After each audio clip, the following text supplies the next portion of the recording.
ఒక ఊరిలో రాము అనే కట్టెలు కొట్టుకునేవాడు ఉండేవాడు. అతను చాలా పేదవాడు అయినా గొప్ప నిజాయితీపరుడు. రాము ప్రతిరోజు అడవికి వెళ్లి చెట్లు నరికి ఆ కట్టెలను మార్కెట్లో అమ్మి తన కుటుంబాన్ని పోషించేవాడు.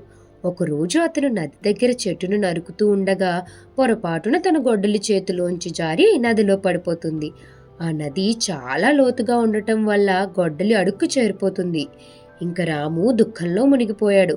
తన కుటుంబాన్ని పోషించే ఆధారం పోయింది అని బాధపడతాడు. ఒక్కసారిగా నదిలో నుండి ఒక దేవత ప్రత్యక్షమవుతుంది.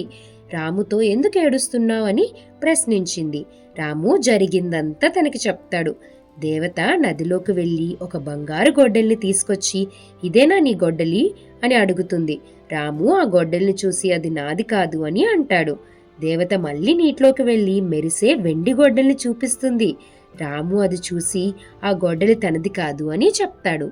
దేవత మూడోసారి నీటిలోకి మునిగి తన పాత ఇనుప గొడ్డల్ని పైకి తీసుకొస్తుంది. ఇదేనా నీ గొడ్డలి అని రాముకు అడుగుతుంది.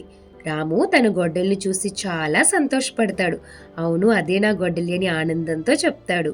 రాము నిజాయితీకి దేవత బహుమతిగా అతనికి బంగారు, వెండి, ఇనుప గొడ్డలను ఇస్తుంది. ఆ గొడ్డల్ని చూసుకుని రాము ఎంతగానో ఆనందపడిపోతాడు. తిరిగి తన పనిని పూర్తి చేసుకుని కట్టెలతో ఇంటికి ప్రయాణమవుతాడు. కుట్టి ఫ్రెండ్స్, మరి కథలో నీతేంటంటారు?